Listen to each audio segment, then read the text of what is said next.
Alright folks, today I want to quickly put the picture completely together here. We've talked about the hard drive, which is what I have right here. You can see this is where the spinning disk would be, and the little armature. This is the outside case, it's just an icon obviously.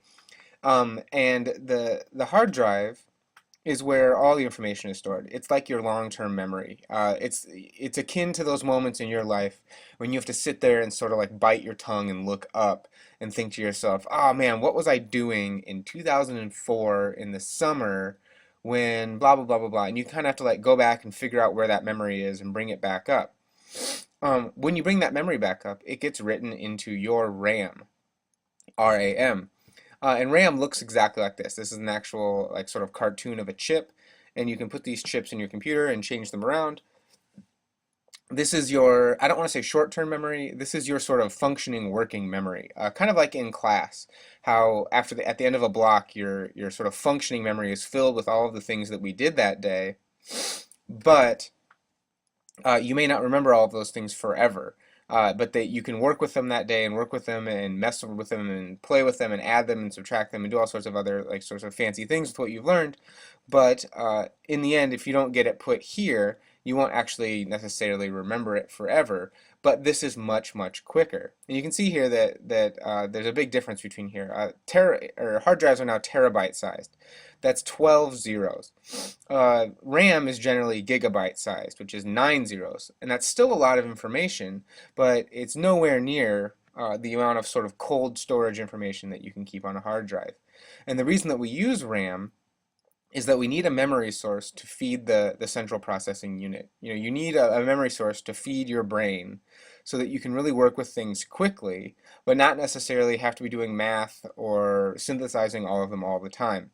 So we use this sort of buffer memory here called RAM to take information from the hard drive so that we can then work with stuff. And the best example of this is when you come down here, or if I start Microsoft Word. This is the best example of RAM I can think of. By starting Microsoft Word, you can see it starts bouncing in the dock, and we're going to see this silly little badge come up over my screen because for some reason Microsoft Word is just in love with the idea of telling you how long it takes to load.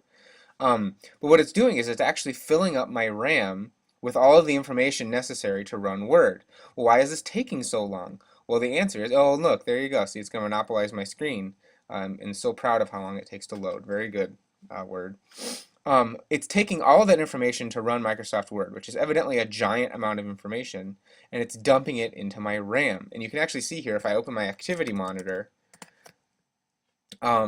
that my RAM is getting completely filled with all the things that I'm doing. So everything down here with blue lights is in my RAM. You can see here, if I bring this down, we're looking at my system memory, and I'm going to change this window size here really quick so we can actually see it. We can look at my system memory here, and you can see that I have almost no free memory left. I have 33 megabytes of memory left out of a total 4 gig. So, you know, I have, barely, a percentage of my RAM is left to be used. And the rest of it is being used on all of these separate processes that are running on my machine. You can see here Word has just been loaded, and it's taking up about 104 of my megabytes of my RAM. Okay, and so all these things added together add up to the 4 gigabytes of RAM that I have. You can see the biggest user right now is Safari. Safari is running 2 instances of itself.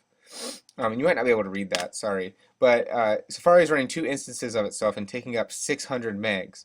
Firefox is running an instance of itself and taking up 400 virtual memory and 252 real memory. And the difference there, this took me a long time to figure out, virtual memory actually includes some space on the hard drive, which is kind of a dumb way to do it if you think about it, because the hard drive is so slow.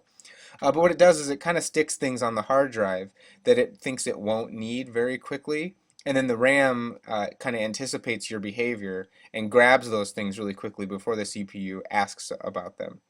And so we can see here if I kill Word, which I would very much like to do, if I force quit Word, because it wasn't even working anyway, my little green part of my bar gets a little bit bigger because I get that RAM back. And you can see here I'm operating at almost 100% capacity, so it's about time for me to open up the back of my computer and get some more RAM. which I'm going to do. So finally, why does all this matter? Well, it matters because the brain of the computer, the actual transistors that do the binary adding and multiplying and all of that a bajillion times a second, they need information, they need it quick. And then this is going to pump information out to your screen and actually show you what you're doing. Um, so when your programs in processing get really, really slow, it's probably because you're overloading this and overloading this with information, and it's having to go grab and spill over RAM onto the hard drive. So anyways, let me show you how you buy some RAM if you really, really want to. Um, I use Crucial.com. You could use Newegg. You could use whatever you want to buy RAM, but you just tell it what kind of computer you have, and usually these people have it stored what kind of RAM you can buy. And you can see I can upgrade my RAM, and the maximum RAM I can get for this computer is 4 gigabytes. Well, if I look at my computer and go to my About This Mac, you can see I'm already running 4 gigs of RAM. So this computer is completely maxed out. At this point, the way that I use a computer, it's probably about time for me to get a new computer that can hold 8 gigs of RAM, which is a kind of an interesting problem because up until a couple years ago, anything bigger than 4 gigs of RAM wasn't possible, and the reason is because of how many bits the computer thinks in. If we go back to our keynote here, this guy, he only accepts inputs of a certain number of ones and zeros. And it used to be that they only accepted 32 ones and zeros. Now we've gotten to the point, and I'm sure you've seen this in some literature, that you can do 64. So we've doubled the amount of ones and zeros, which does more than double the amount of information we can store. And you can figure out in base 10 what the highest number that this thing can think about is now versus when we had 32 to 64 bit. In fact, you can probably guarantee that that question will be on the final. But now that we can think about 64 bits of number, we can actually hold more RAM because we can store more stuff on the RAM. So I can have 8 gigs of RAM, and I can run even more programs without having to think about which ones I want to get rid of. So it just allows me to be even more irresponsible, which is fantastic. So anyways, that's the idea behind RAM. You can see here that RAM is, whoops, I hope that doesn't screw up the video. You can see here that RAM is actually fairly cheap. We can do a quick math problem here. You know, there it's $66. It's actually kind of expensive. $66 divided by 4 gigs of RAM. You can see that RAM is about $17 a stick or a gigabyte. That's probably more expensive than the hard drive RAM was or memory was, but you can do that on the quiz if you want. Back in when I was a kid and I first got my first computer, and my computer had 512 megabytes of RAM, those chips costed $100 a chip. So you can see that manufacturing and things have gotten a lot cheaper. All right, so that's the very fundamental basics about how computers work. There's a lot more to it, and I'd love it if you went into that a little bit more and wanted to talk to me about it. But yeah, so enjoy yourself. We've only got a couple weeks left of class, actually 1 week. Get ready, you know, study your ifs and elses and your loops and your objects, and you know, thanks for taking the class. We'll see you guys later.